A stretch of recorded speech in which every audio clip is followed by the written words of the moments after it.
sorting out some last minute Wi-Fi issues, but we'll be putting in a couple of minutes. Thank you so much for waiting.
Welcome to the FAO Pavilion. We have the FAO and CGIAR for hosting our side event today. On Wednesday, and it's hard, and everybody's still trying to figure out the way this we're all doing our best. I'm Valerie Faharu. I'm a research fellow, and I'll be moderating today's session. We have an expert of speakers this morning, just also of the venue, but we're all here and we're excited to be having this conversation. So to start us, to invite Martina Foto of the Head of Secretariat for the UNEP's Climate and Clean Air Coalition to give brief opening remarks. Thank you very much, and thank you for having me. Thank you for having put together this event and putting nitrogen on the map here, because it is embedded at the intersection between climate, clean health, and food security. So for food production, without it, modern agriculture could not feed the world. But when it's mismanaged and just putting the foot right in there, when mismanaged becomes a pollutant that harms the air we breathe, the water we drink, and the climate we depend on. The link between nitrogen and nitrous oxide is direct and critical when nitrogen fertilizers or manure are applied inefficiently. Part of that nitrogen escapes into the atmosphere as N2O, a potent greenhouse gas. And the most significant ozone-depleting substance still emitted today. And we put out a report last year at the end, actually right before last COP, that showed how essential it is to take action on N2O and the key we hold here with nitrogen management. So due to the cross-cutting nature of nitrogen, due to the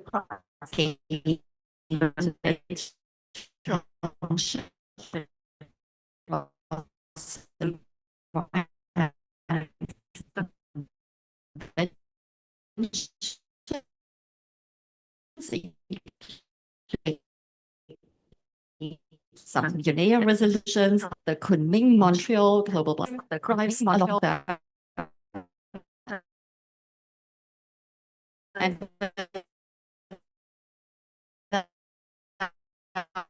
urgent action, keeping global warming to 1.5 will be impossible. And put out solutions exist. Technically and economically feasible measures that cut and more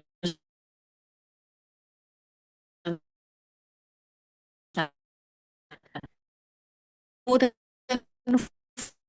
40%,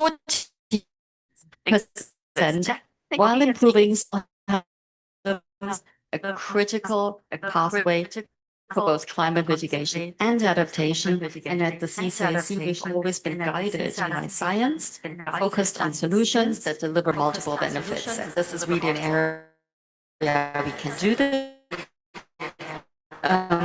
Providing this bridge between cultural productivity. I don't know, is that me having a feedback, creating that? To make progress, we need policy integration, including making sure that nationally determined contributions under the Paris Agreement reflect the role of nitrogen and nitrous oxide reduction. We need stronger partnerships, linking researchers, governments, and farmers. We really have a hope for innovation in this part as well. So really, it's a private sector topic as much. We need to make sure that it works for smallholders in the global south, who are both most vulnerable to climate impacts and key to implementing change. And maybe if you allow me a quick word on something that we are launching later this.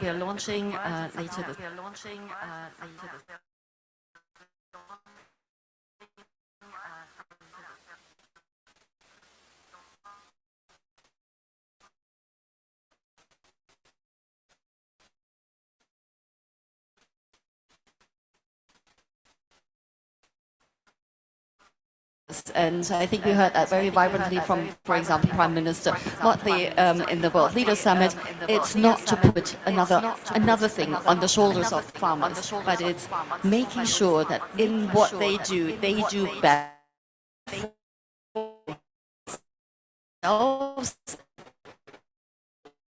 and help with fixing in a sense. I think that's an important message to keep in mind.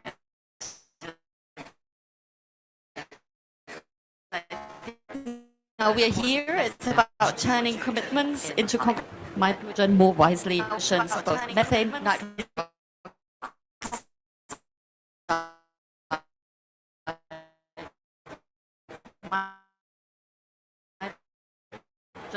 and get those multiple benefits also for food security. So thank you for having put this topic on. We will hear to be achieve this fine balance between the different strands of work. So thank you much, and I hand the mic over.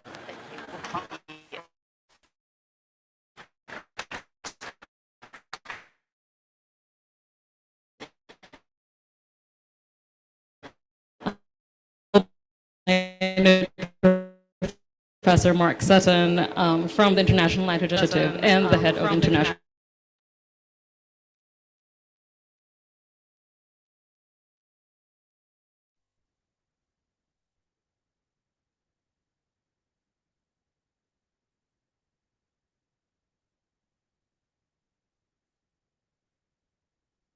Hello, can you hear?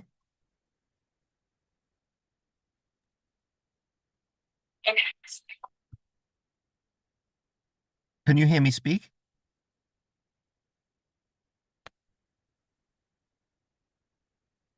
I'm happy to speak if you can hear me.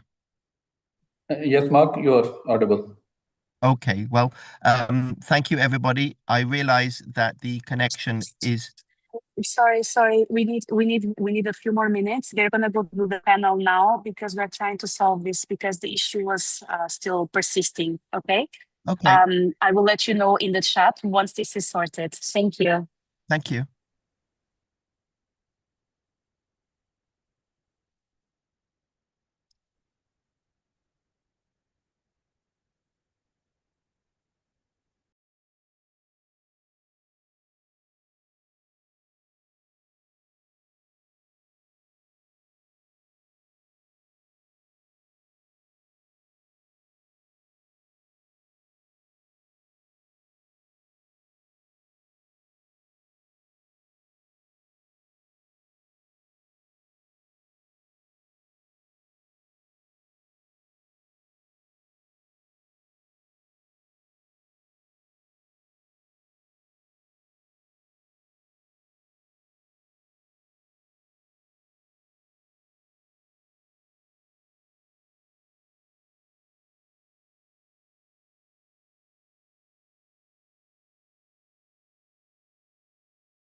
Testing.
And fortunately, some of those some of the plants that we have been growing also have those properties.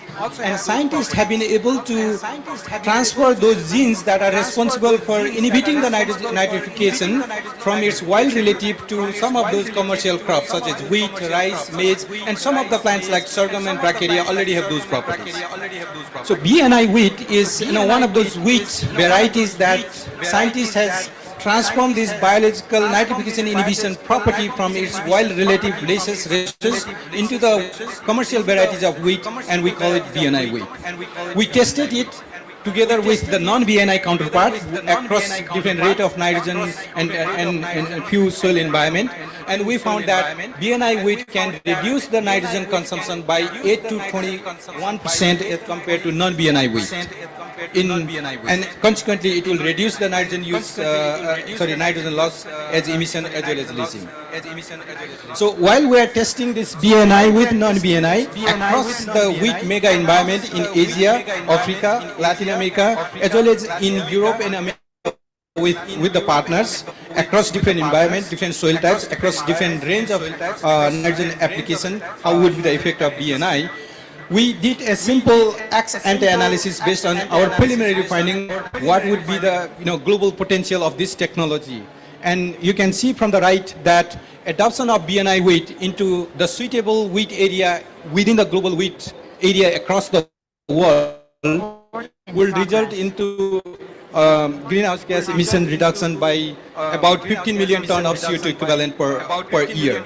And then that will also reduce the nitrogen loss by leaching by about 1.3 or 1.4 million ton of nitrogen across the global wheat land. And the potential on the right side of so those slides are where those potential lies, and you can see where higher nitrogen loss and potential of BNI wheat to minimize those loss is possible. So these are the two technologies that I just wanted to highlight, and the takeaway message is that we need to work towards creating another environment, as she was mentioning, that we need to promote this through enhanced research by increasing the research funding, by having kind of targeted subsidy from the government, as well as having right policy and financing environment. I'll stop there. Thank you. Thank you so much, Tech. And thank you for also highlighting solutions that you have also tested in the Global South, which is very, very important. Our next speaker is joining us online. So Tariq Aziz, thank you for joining us online. We'll see if we can get him to pop up.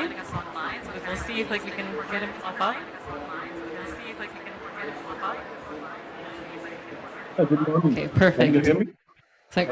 Perfect. Let me share the screen. Let me share screen.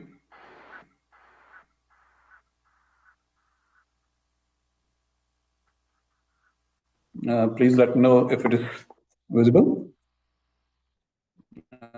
Please let me know if it is visible. Please let me know if it is visible. Please let me know if it is visible. Please let me know if it is visible. Please let me know if it is visible.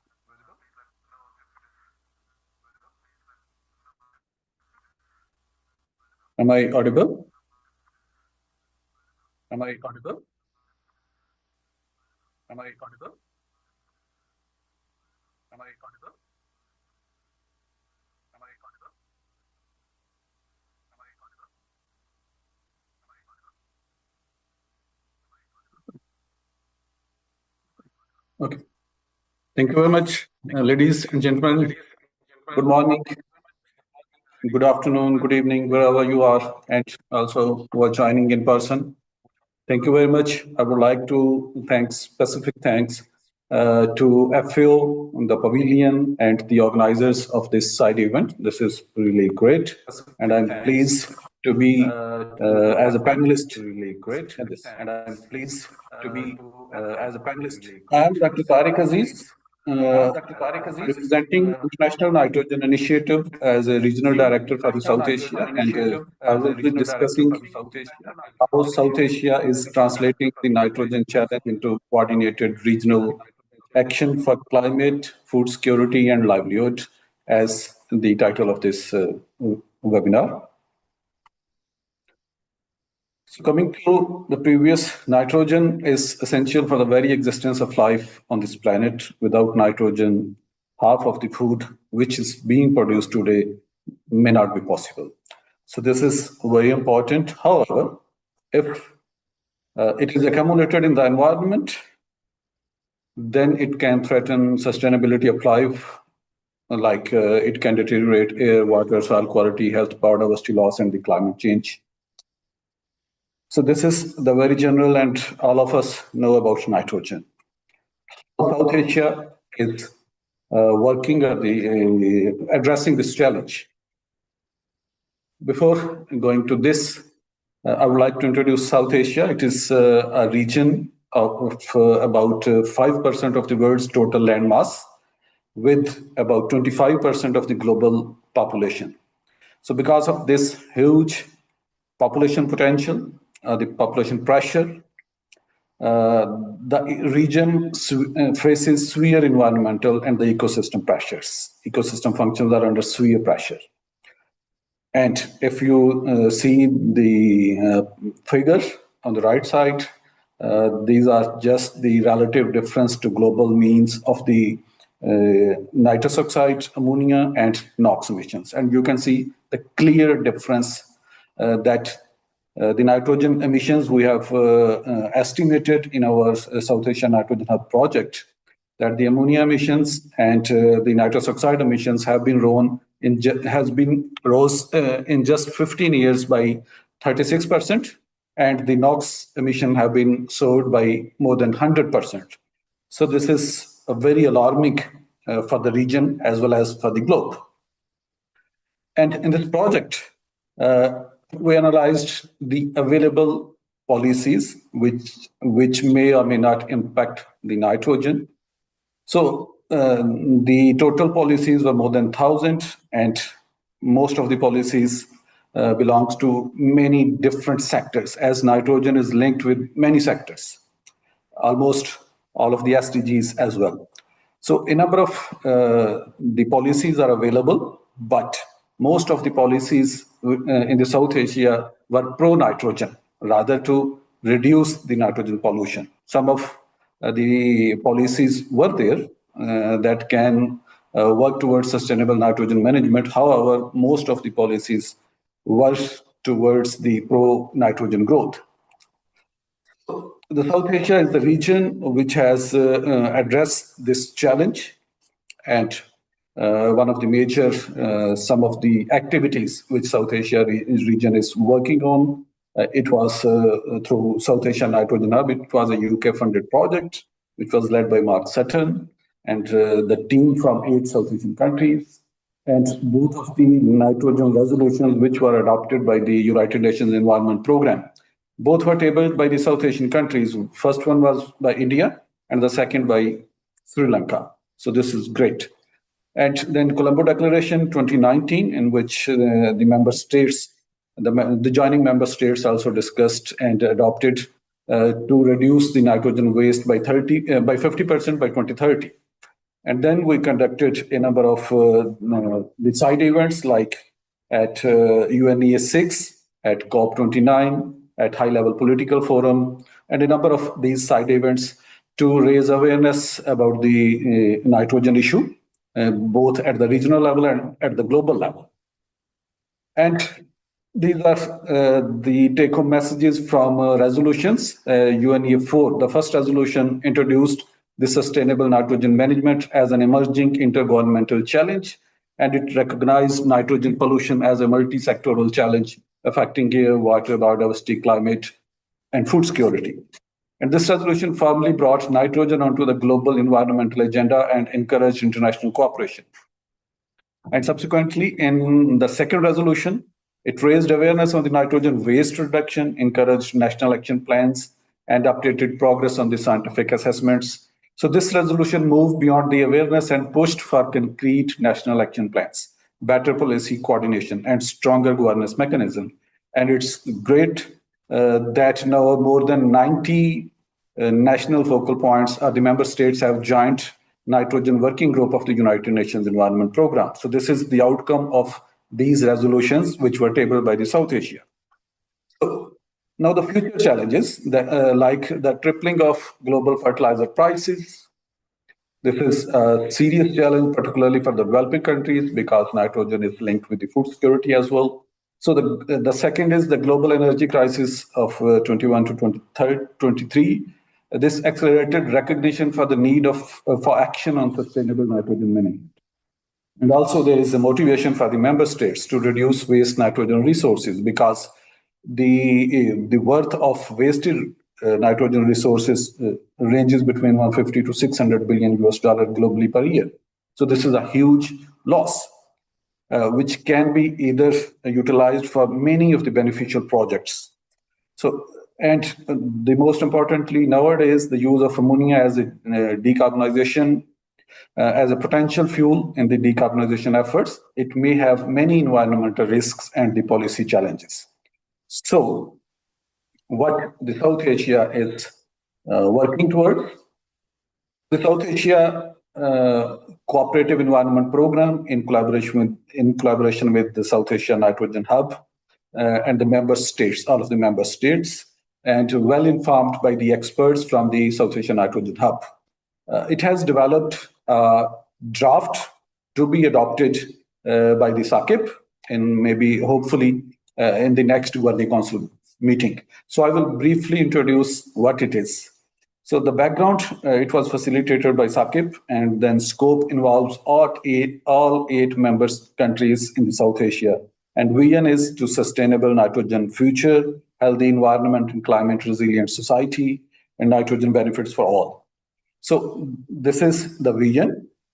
And the objectives of this roadmap is to reduce adverse effects of nitrogen pollution to the levels that are not harmful to the environment and human health, which is very much relevant to the global biodiversity framework, and enhance the efficiency of nitrogen use, to improve food supply, reduce food wastage, and save money, and to promote innovation in sustainable nitrogen management, and to secure adequate means of implementation, including financial resources, capacity building, technical and the scientific cooperations.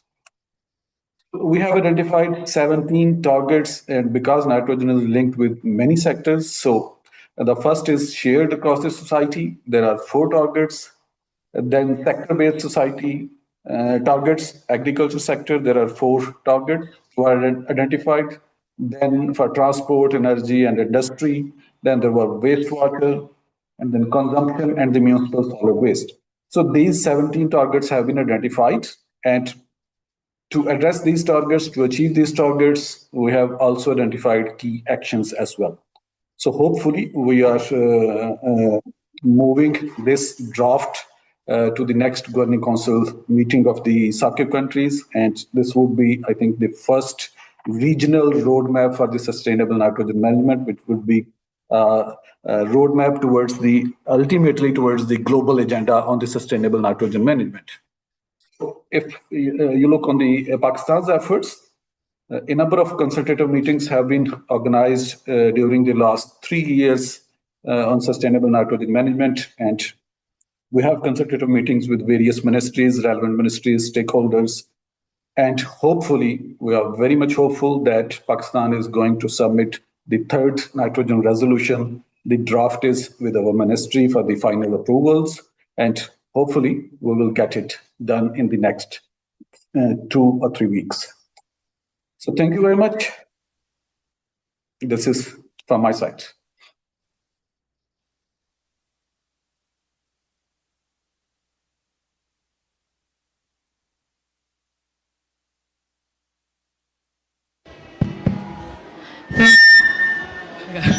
Thank you so much, Tariq, for providing that fairly comprehensive roadmap on what is being done in South Asia. So I mean, with David and Mark's indulgence, I think we'd like to move further back to our in-person panelists right now. We've already started on the road towards what the countries are doing, and so I think we'll continue down that path for now. So I'd like to invite Osama Kubota, Japan's Ministry of Agriculture, Forestry, and Fisheries, to share what's being done in Japan.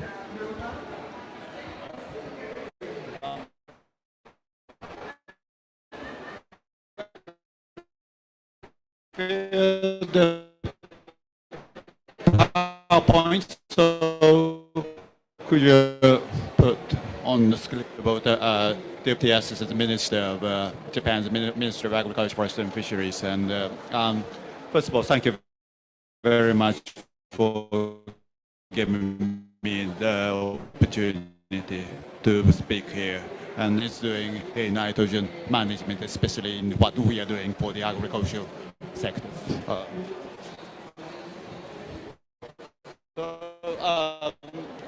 First of all, I would like to see the overview of the nitrogen emissions as at the form of the NOx.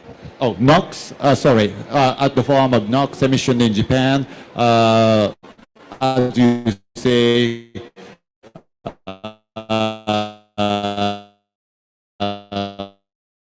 car, vessels, type in PowerPoint, but vessel, it comes to the ammonia, ammonia emission, and the nitrous oxide low emission in Japan. I think that is very relevant to, most relevant to the account for the about half of the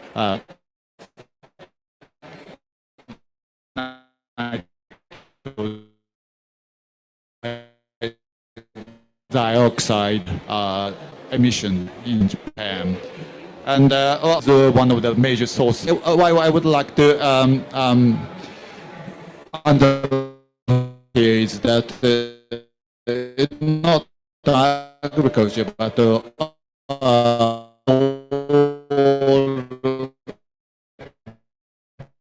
sectors are. What I want to say is that a cross-sectoral approach is needed for the nitrogen management.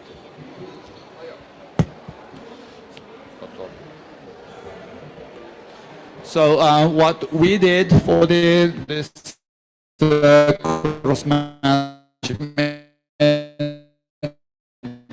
cross-sector management, in a word, this plan covers all the major nitrogen emission sectors, including agriculture.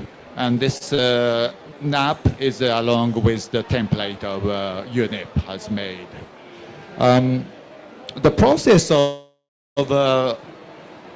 formulating NAP was carried out in a close collaborations way with relevant ministries and a wide range of stakeholders like researchers, producers, and private companies. So through the formulation of this NAP, Japan aims to strengthen inter-ministerial coordinations and enhance policy coherence, ensuring an integrated approach to sustainable nitrogen management. So what we did, what we are doing in agriculture is in this slide. In a word, we had developed a strategy called the Midori strategy. Midori is green in Japanese. The